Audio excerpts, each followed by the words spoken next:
ఆద్య TV ప్రేక్షకులందరికీ నా నమస్కారం.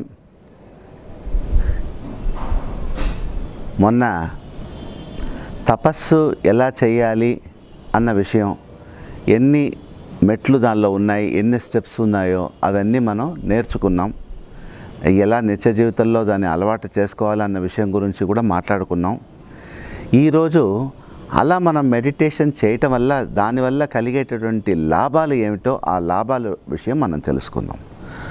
మొట్టమొదటిగా మనకి వచ్చే లాభం ఏంటంటే, ప్రతి ఒక్క మనిషి కూడా విపరీతమైన స్ట్రెస్కి గురి పడతారు. అంటే ఇవాళ ఉన్నటువంటి పరిగెత్తేటువంటి ప్రపంచం లోపల పొద్దున్న లేచినప్పటి నుంచి రాత్రి వరకు ప్రెషరు అలా మౌంటప్ అవుతూనే ఉంటుంది మైండ్కి. ఈ ప్రెషర్స్ ఏదైతే మౌంటప్ అవుతోందో మనసుకి, మైండ్, బుద్ధికి, అది దానికి ఒక్కసారి రిలీఫ్ గనక చేయకపోతే అదెలా మౌంటప్ అయి లాస్ట్కి అది ఎంత దీనికైనా దారితీస్తుంది. ఆఖరికి మనుషులు హార్ట్ అటాక్తో ఎప్పుడో చనిపోవాల్సిన వాళ్ళు కూడా తొందరగా చనిపోయేటువంటి ఒక పరిస్థితి ఏర్పడుతుంది ఇవాళ ఉన్న సమాజంలో. సో మనం దీని నుంచి ఫస్ట్ రిలీఫ్ అవ్వాలనంటే, ఆ స్ట్రెస్ మనకి తగ్గాలన్నప్పుడు ఈ తపస్సుని చాలా ముఖ్యంగా మనకి ఉపయోగపడుతుంది.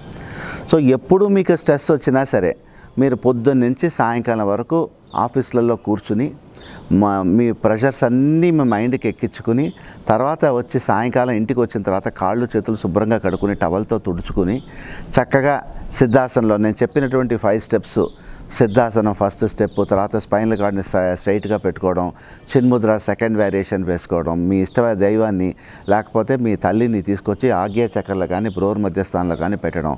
5వ స్టెప్ ఏంటంటే, మీరు ఆలోచన రహితమైనటువంటి మనసుకి వెళ్ళడం, లేకపోతే ఒకటే ఒక ఆలోచన చేస్తూ రెండో ఆలోచన రాచేటప్పుడు దాన్ని బుజ్జగించి చెప్పి వద్దమ్మా ఇప్పుడు అని చెప్పి ఆపుకోవడం. సో ఇది తపస్సు చేయడానికి ఎలా చెయ్యాలి అన్న ఒక మార్గాన్ని మీకు ఆల్రెడీ చెప్పడం అయింది. అది కనుక మీరు ఆ స్ట్రెస్ అయిపోయి వచ్చింది, స్ట్రెస్కి గురి అయిపోయి వచ్చిన వాళ్ళు ఎవరైతే ఉన్నారో కాళ్ళు కడుక్కొని శుభ్రంగా టవల్తో తుడుచుకొని, మంచి స్థలం, వాతావరణం మంచిగా ఉండాలి, గాలి, న్యాచురల్ గాలి అంటే బయట ఉండేటువంటి సహజమైనటువంటి గాలి ఏదైతే ఉందో, గాలి ప్రకృతి, అది లోపల మనకి ఆస్వాదించుకుంటూ దాన్ని తీసుకుని అక్కడ మనం చక్కగా కూర్చుని ఒక 15 నిమిషాలు కనుక కాళ్ళు తుడుచుకుని శుభ్రంగా ఈ ఒక 5 స్టెప్స్ సిస్టమేటిక్గా మనం వేసుకొని అలవాటు చేసుకున్నామంటే మనకేమవుతుందంటే, కొంచెంసేపు వరకు ఆలోచనలు మన ఆల్రెడీ మనకి ఏదైతే స్ట్రెస్ అయిపోయిందో అవన్నీ వస్తుంటాయి. తర్వాత ఆ స్ట్రెస్ నుంచి కొంచెంగా బయటపడి మనం ఒక స్థాయికి వచ్చి రిలాక్స్గా అయిపోయి మైండ్ రిలాక్స్ అయ్యేసి వస్తుంది. 15 నిమిషాల నుంచి 20 నిమిషాలు మీరు కనుక మెడిటేషన్ కనుక మీరు చేయగలిగితే ఆ రోజు ఏర్పడినటువంటి స్ట్రెస్ అంతా కూడా దాని నుంచి బయటకు వచ్చేస్తారు.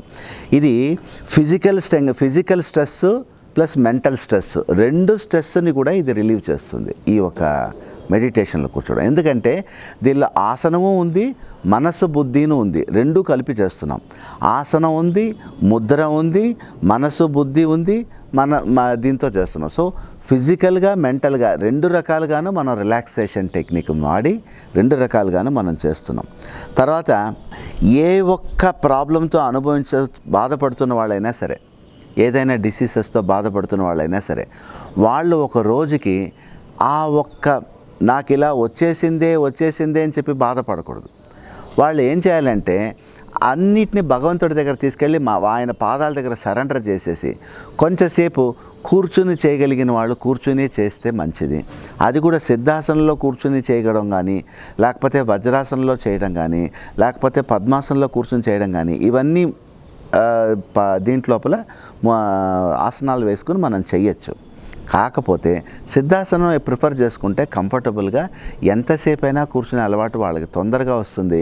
ఎక్కువ స్ట్రెయిన్ కూడా అనిపించదు. ఎక్కువ స్ట్రెయిన్ ఎప్పుడు అనిపించకుండా రిలాక్స్గా ఎక్కువ టైం కూర్చోగలుగుతారో అప్పుడు బుద్ధి, మనసు ఏంటంటే కొంచెంగా తన స్ట్రెస్ నుంచి అది రిలీవ్ అయిపోయి బయటకు వచ్చేస్తుంది.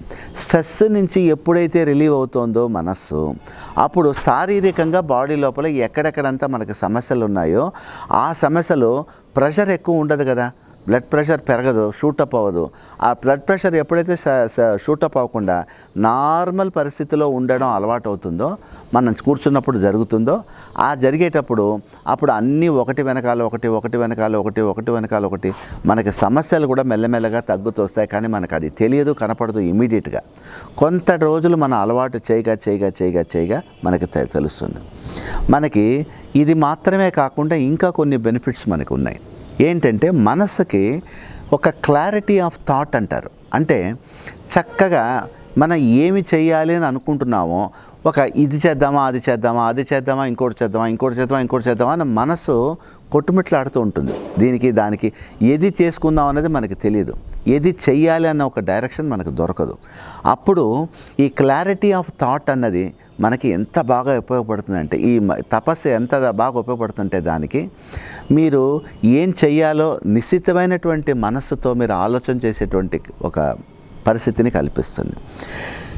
తర్వాత ఎప్పుడు మనసు మనకి చాలా రిలాక్స్గా, కూల్గా, బ్యాలెన్స్డ్గా ఉండేటువంటి ఒక పరిస్థితి మనకి ఏర్పడుతుంది. ఈ కూల్గా, బ్యాలెన్స్డ్గా మనకు ఉండడం వల్ల ఏమవుతుందని అంటే, దానికి ఉదాహరణ ఎవరంటే కృష్ణ పరమాత్మ ఎప్పుడైనా సరే, లేదా విష్ణుమూర్తి అయినా ఇద్దరు ఒకటే అంశం. విష్ణుమూర్తి అయినా సరే ఎప్పుడు ఆ శయనంలో ఉంటారు. ఆయన ఆ శయనంలో పడుకుని ఉన్నప్పుడు ఎంత రిలాక్స్గా ఉంటారంటే, పిడుగు పడిపోయింది, అయిపోయింది, మొత్తం ప్రపంచమంతా తలకిందలు అయిపోయింది అని మనిషి వచ్చి చెప్పినప్పటికీ కూడా, ఎవరు వచ్చి చెప్పినా ఆయన మాత్రం అలాగా అని కూడా అనడు. అలా చిరునవ్వుతో దాన్ని తీసుకుని దానికి ఏం చేయాలో అది ఒకటి మాత్రం లోపల ఆలోచన చేస్తూ ఉంటాడు ఆయన. దానికి ఏం చేయాలో దానికి ఆయనకు ముందరే అన్నీ తెలుసు కనుక ఆయన దానికి ఏం చేయాలో అది చేస్తాడు. అలాగే మనిషి కూడా ఇప్పుడు వాళ్ళందరినీ మనకు చూపిస్తున్నారంటే వాళ్ళ క్యారెక్టర్స్, వాళ్ళ అలవాటు, వాళ్ళ బాడీ లాంగ్వేజ్, వాళ్ళు ఎలా బిహేవ్ చేశారు, పెద్దవాళ్ళ దగ్గర ఎలా నడుచుకున్నారు, చిన్నవాళ్ళ దగ్గర ఎలా నడుచుకుంటున్నారు అని ప్రతి ఒక్క విషయాన్ని మనం నేర్చుకోవాలి చూసి. ఒక రాముల వారు ఉన్నారంటే, రాముల వారు మనిషిగా పుట్టి ఒక మనిషి ఎలా నడుచుకోవాలో అని చూపించినటువంటి క్యారెక్టర్ అతను. సో అటువంటి చూపించినటువంటి ఆ క్యారెక్టర్ని మనం ఏం చేయాలి, ప్రతి ఒక్క విషయం చాలా క్షుణ్ణంగా ఆయన మైన్యూట్గా మనం గమనించి అది విని చదివి నేర్చుకుని మనం నడుచుకోవాలి జీవితంలో. అందుకోసమనే మనం అలాంటివి చదువుకుని దాన్ని బట్టి మనం నడుచుకున్నామంటే ఉన్నతమైనటువంటి ఒక మనుషులుగా మనం బతకడానికి అవుతుంది. తర్వాత ఇంకొక విషయం, ఎంత కూల్గా ఉంటాం, ఎంత బ్యాలెన్స్గా ఉన్నామని అయిపోయిన తర్వాత మనకి ఇక్కడ ఏదైనా సరే ఒక పని వచ్చిందని అంటే, ఆ పనికి ఆఖరి ఏమిటి అంటే దానికి డెసిషన్ మేకింగ్ అంటారు. ఒక డెసిషన్ మేకింగ్ మనిషి చేయటం వల్ల ఎన్నో ప్లస్లు వస్తాయి, కొన్ని మైనస్లు కూడా వస్తాయి. కానీ డెసిషన్ మేకింగ్ కనుక ఏది చేయకుండా, నేను ఒక పని వాళ్ళు చేయాలి అని అనుకుంటున్నాను, ఈ పని చేద్దామా వద్దా అని మనం మనసు కొట్టుమిట్లాడుతుంటే ఈ పని చెయ్యము, మనస్సు కూడా ఖర్చు అవుతూ ఉంటుంది.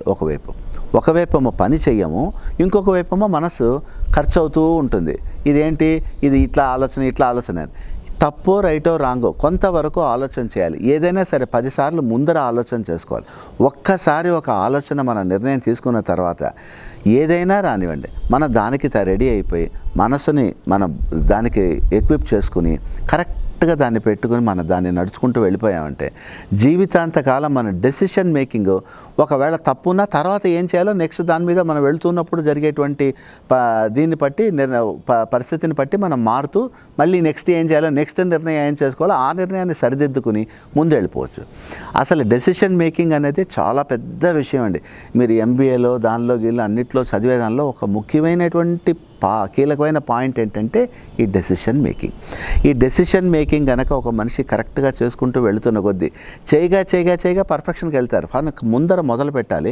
10 సార్లు 10 విషయాలకు 10 రకాలుగా ఆలోచన చేసుకుని ఒక నిర్ణయం తీసుకోవాలి. ఆ నిర్ణయం తీసుకున్న తర్వాత తప్పో రైటో రాంగో దాని మీద గట్టుపడి ఉండి మళ్ళీ ఆ నిర్ణయానికి ముందుకు మనం వెళ్ళిపోవాలి. తర్వాత ఈ నిర్ణయం కరెక్ట్గా తీసుకోవడం అనేది ఒక పాయింట్ అయితే, మనము ఒక డైరెక్షన్ మనకి జీవితం లోపల ఎలా నడుచుకోవాలి, ఎలా నడుచుకోకూడదు, ఇవన్నీ మంచి విషయాలే చూడడం, మంచి విషయాలే చదవటం, మంచి విషయాలే తెలుసుకోవడం, ఇవి మనం చేయటం వల్ల మనకు వచ్చేటువంటి ఏంటంటే మన జీవితాలలో ఒక మంచి డైరెక్షన్ మనకు దొరుకుతుంది. ఆ ప్రాపర్ డైరెక్షన్ ఎప్పుడైతే మనకి మనిషికి దొరుకుతుందో అప్పుడు ఆ డైరెక్షన్ పట్టుకుని వాళ్ళు ముందుకు వెళ్ళిపోతూ ఉంటారు. ఏది చేయాలని ఆలోచన చేస్తున్నంతవరకు జరగదు. ఆ నిర్ణయం తీసుకున్న తర్వాత మనకి ఆ డైరెక్షన్ దొరుకుతుంది. ఆ డైరెక్షన్లో పోతున్నప్పుడు చిన్న చితక ఏ తప్పులు వచ్చినా ఆ తప్పుల్ని దిద్దుకుని ముందుకు ఎలా సాగి వెళ్ళిపోవాలో అది మనం చూసి నేర్చుకోవచ్చు అనమాట. తర్వాత ప్రతి ఒక్క విషయానికి కూడా మనకి తెలిసి వచ్చే విషయం ఏంటంటే ఎప్పుడైతే తపస్సు చేయడం వల్ల మనకు ముఖ్యంగా వచ్చేటువంటి బెనిఫిట్ ఏంటంటే ఫస్ట్ మన గురించి మనం తెలుసుకుంటాం.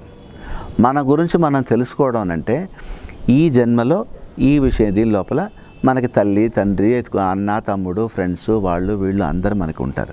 కానీ మన గురించి మనం తెలుసుకోవడం అంటే ఈ పుట్టడానికి ముందర మనం ఏమిటి, పుట్టిన తర్వాత మనకి ఏమిటి అన్న విషయం మీరు కూర్చోగా ఈ థాట్లెస్నెస్కి పోను ఆ థాట్లెస్ అనేది ప్రారంభం అవుతుంది. అక్కడి నుంచి మీ గురించి మీరు తెలుసుకోవడం మొదలెడతారు. ఎందుకంటే ప్రశ్న మీ లోపల మీరు వేస్తారు, లోపల నుంచే మీకు ఆన్సర్ వస్తుంది. అది మీరు ప్రశ్నలు వేయడం మొదలుపెట్టి ఆ ప్రశ్నకి దానికి ఆన్సర్ మీరు ఎదురు చూస్తున్నప్పుడు ఆటోమేటిక్గా లోపల నుంచి మీకు ఆన్సర్ ఇవ్వడం మొదలు పెడుతుంది. ఒక ప్రాపర్ డైరెక్షన్ మీకు దొరుకుతుంది.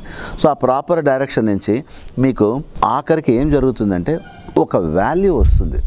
అంటే ఏంటి, జీవితంలో ఎవరితో ఎలా మాట్లాడాలి, పెద్దవాళ్ళతో ఎలా బిహేవ్ చేయాలి, చిన్నవాళ్ళతో ఎలా నడుచుకోవాలి, తర్వాత ఎక్కడ మర్యాద ఇవ్వాలి, ఒక జీవికి మనం ఇచ్చేటువంటి మర్యాద ఏమిటి, గౌరవం ఏంటి, దానికి ప్రతి జీవి దానికి ఒక ప్రాణం ఉంటుంది. అది చిన్న జీవి కానీ లేకపోతే పెద్ద జీవి కానీ ఏదైనా ఉండండి, మొత్తానికైతే ప్రతి జీవికి ఒక ఇది ఉంటుంది. ఆ వాల్యూ మనం తెలుసుకుంటాం. ఎప్పుడైతే ఒక జీవి యొక్క వాల్యూని మనం తెలుసుకుంటామో ఆ రోజు మన ప్రపంచంలో ఉండే మిగతా అన్ని వాల్యూలు మనం తెలుసుకోవడం మొదలుపెట్టేస్తాం. తర్వాత ఎప్పుడు మనిషి పరమానందంగా ఉండేటువంటి ఒక పరిస్థితిని తొందరగా కల్పిస్తుంది. మనం చేయగా ఇప్పుడు మన వెళ్ళిపోవాలి, ఆఫీస్కి వెళ్ళిపోవాలి, ఇంకా మనకి ఎంత టైం ఉంది, 1 అవర్ ఉంది, ఓకే 1 అవర్ ఉంది కదా, అన్నీ మనం తయారుగా ఉన్నాం, అంతవరకు కొంచెం హాయిగా రిలాక్స్గా కూర్చున్నాను, ఒక 15 మినిట్స్ కూర్చున్నారనుకోండి, బాడీ అంతా టెన్షన్ అంతా దిగిపోయి 15 నిమిషాల తర్వాత మళ్ళీ మీరు అంతకు ముందర మీరు తయారై ఉన్నప్పుడు ఎంత స్పీడ్గా ఉన్నారో దానికంటే ఈ మెడిటేషన్ 15 నిమిషాలు మీరు కూర్చొని లేచిన తర్వాత మీరు ఒక వేరే మనిషిగా రెడీ అవుతారు. అప్పుడు మెంటల్గాను ఫిజికల్గాను 2 రకాలుగాను మీకు ఒక క్లారిటీ వచ్చి ఆ క్లారిటీలో మీరు ముందుకు వెళ్ళిపోతారు. ఆ క్లారిటీలో మాత్రమే కాకుండా ఎప్పుడూ పరమానందంగా ఎప్పుడూ ఒక ఆనందంలో మీరు ఉండేటువంటి ఒక పరిస్థితిని ఎప్పుడు మీకు జరుగుతుంది. ఆ అదృష్టం చాలామందికి ఉండదు. అనవసరమైన విషయాల్ని బుర్రకి ఎక్కించుకుని అనవసరంగా మనసుని టెన్షన్ పెట్టుకుంటూ ఉంటారు. దాని నుంచి వాళ్ళకి వచ్చే ఉపయోగం ఏం లేదు. అది జరుగుతుంది జరగదు తర్వాత విషయం. మనం చాలా కష్టమని ఒక పనిని అనుకుంటూ ఉంటాం, అది చాలా భగవంతుడు సులభంగా తీసి అవతల పడేస్తారు. ఒక్కొక్క పని ఇది మనకు బాగా వచ్చలే, మనం హాయిగా చేయగలుగుతామని అనుకున్న పనిని ఎంతో కష్టపడాల్సి వస్తుంది ఒక పీరియడ్లో. సో 2 మీ చేతుల్లో లేదు. మీరు చేయవలసిందల్లా ఏంటి, మనసును ఖర్చు పెట్టుకోకుండా ఆ పరమానందంలో ఎప్పుడు ఆనందంలో ఉండేటువంటి ఒక పరిస్థితిని మీరు క్రియేట్ చేసుకుంటే చాలు. తర్వాత మీకు కెపాసిటీ, బ్రెయిన్ యొక్క కెపాసిటీ మీరు చెప్పలేనంత లెవెల్కి ఎదిగిపోతుంది. అంటే బ్రెయిన్ కెపాసిటీ ఎంతవరకు ఎదిగిపోతుందని అంటే మీరు ఎప్పుడు ఈ ఒక మెడిటేషన్లో చేసి ఒక బ్లాంక్నెస్ అన్న ఒక స్టేజ్కి మీరు వస్తారో, అంటే ఒక undisturbed water like a white paper ఎప్పుడైతే మీరు తయారవుతారో అప్పుడు బ్రెయిన్కి ఏదైతే ఆల్రెడీ స్టోర్ చేసుకుందో ఎప్పుడు అవసరమో దాన్ని తీసుకోవడం తెలుస్తుంది. మళ్ళీ ఇప్పుడు ఏం పని చేయాలో దానిలో పనిలో మీకు చక్కటి క్లారిటీ దొరుకుతుంది. బ్రెయిన్ యొక్క యాక్టివిటీ చాలా స్పీడప్ అయిపోతుంది. మీరు ఏం పని చేసినా మిగతా వాళ్ళు చేసేదానికంటే కూడా చాలా బాగా మీరు చేయగలుగుతారు. బ్రెయిన్ అంత స్పీడ్గా అంత పర్ఫెక్ట్గా, స్పీడ్ మాత్రమే కాదండి, స్పీడ్ ఉంటే అందం కాదు, బ్రెయిన్ స్పీడ్ మాత్రం ఉండడం కాదు, అది కావాల్సినంత స్పీడు ఉంటుంది, క్లారిటీ ఉంటుంది, డైరెక్షన్ ఉంటుంది, డెసిషన్ ఉంటుంది, ప్రాపర్ వాల్యూ ఉంటుంది, దానికి కలిసి వచ్చి మీకు మంచి బ్రెయిన్కి మంచి కెపాసిటీ వచ్చి నిలబడుతుంది అన్నమాట. ఆ తర్వాత వద్దన్నా మీరు ఎప్పుడైతే మనసుని ఖర్చు పెట్టుకోకుండా కూర్చోవడం అనేది మీరు అలవాటు చేసుకుంటారో బాడీకి ఒక్కొక్క ప్రెషరు తగ్గిపోయి మీకు బాడీ చక్కటి హెల్దీగా తయారైపోతుంది బాడీ. ఇప్పుడు దానికి ఎగ్జాంపుల్ మా నాన్నగారు కూడా దానికి ఎగ్జాంపుల్. ఎందుకంటే 94 ఏళ్ళు, ఆయన ఇప్పుడు ఏం పెద్ద కసరత్తులు ఏం చేయరు. మినిమం ఒక ప్రాణాయామాలు ఏదో మినిమం చేసుకుని ఆయన మెడిటేషన్లో కూర్చుని ఉండడం చేస్తారు, మా అమ్మగారు కానీ నాన్నగారు.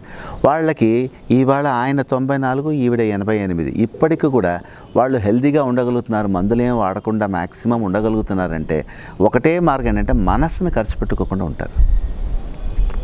మనం ఏం చేయాలంటే వాళ్ళకి తల్లిదండ్రులకి వాళ్ళకి ఏం కావాలో ఆ యొక్క ఫెసిలిటీస్ అన్నీ మనం ఆర్గనైజ్ చేసి వాళ్ళకి టైంకి కావాల్సిన అల్లే అందించి వాళ్ళకి కొంచెం ప్రేమని కూడా మనం పంచిచ్చి చేసుకుంటూ వెళ్ళామంటే వాళ్ళకి ఇలాగే మనకు కూడా మనకు కావాలి. ఒకవేళ దొరకని వాళ్ళు ఉన్నప్పుడు కూడా అలాంటి ప్రేమ, అలాంటి మంచి వాతావరణం దొరకని వాళ్ళకు కూడా వాళ్ళు కనుక దీనిలోకి వెళ్ళిపోతే దీని లోపల మీకు అన్నీ దొరికిపోతాయి. ఎందుకంటే మీకు దొరికేది భగవంతుడి నుంచి డైరెక్ట్గా దొరుకుతుంది, మనుషుల దగ్గర నుంచి దొరకకుండా భగవంతుడి దగ్గర నుంచి దొరకడం మొదలెడుతుంది.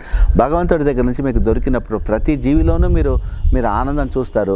మీరు ఎప్పుడైతే ప్రతి జీవిలో ఆనందం చూస్తారో ఆ వ్యక్తి కూడా మీ లోపల వచ్చి మీ దగ్గరికి రావాలని చూస్తారు. అది దీనిలో ఉండేటువంటి ఒక ప్రత్యేకత. అందువల్ల ఎప్పుడు మీ మనసు మీ ఆరోగ్యం రెండింటినీ సమంగా చాలా హెల్తీగా మనసు ఉండేటట్టుగా చేస్తుంది. అండ్ చెడ్డ హ్యాబిట్స్ ఒకవేళ మీరు వెళ్ళాలి అని అనుకున్నా, ఈ మంచి రుచి ఏదైతే మనం చూసేసుకున్నామో, ఈ ఒక్కసారి taste of the పడ్డింగ్ is an eating, ఒక్కసారి మనం చూసేసామనుకోండి రుచిని, ఆ తర్వాత వేరే మార్గంలో పోవాలన్నా అది ఏం చేస్తుంది, ఒక్క నిమిషం మీకు అలా పోయినప్పుడు అది ఏదో టెంపరీగా ఆనందం అనిపిస్తుందేమో తెలియదు, కానీ వెంటనే అనుకుని మళ్ళీ మీరే వచ్చేసి మంచి అలవాట్లు, మంచి పద్ధతి, మంచి దైవస్మరణ దీనిలో మీరు ఎప్పుడు ఉండిపోతారు.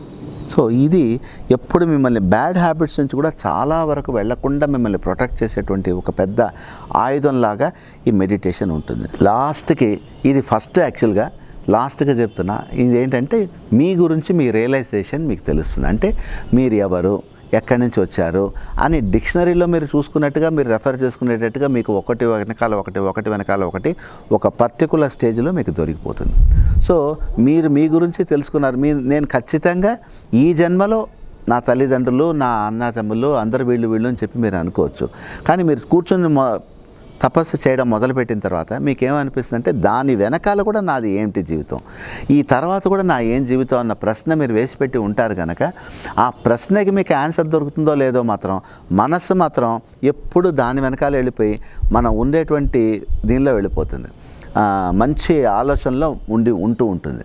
ఇప్పుడు ఒక ఎగ్జాంపుల్కి ఒక విషయం చెప్పి మీకు ముగిస్తున్నానండి. మనకి బయట ఈ మొత్తం ప్రపంచం, యావత్ ప్రపంచం అంతా నడిచేది ఒక 5 విషయాల మీద నడుస్తాయి. అది పంచభూతాలు: పృథ్వీ, అప్పు, తేజు, వాయు, ఆకాశం. ఈ పృథ్వీ, అప్పు, తేజు, వాయు, ఆకాశం అన్నది ఏదైతే ఉందో అది మన లోపల కూడా ఉందండి. మన లోపల ఎలా ఉందని అంటే మన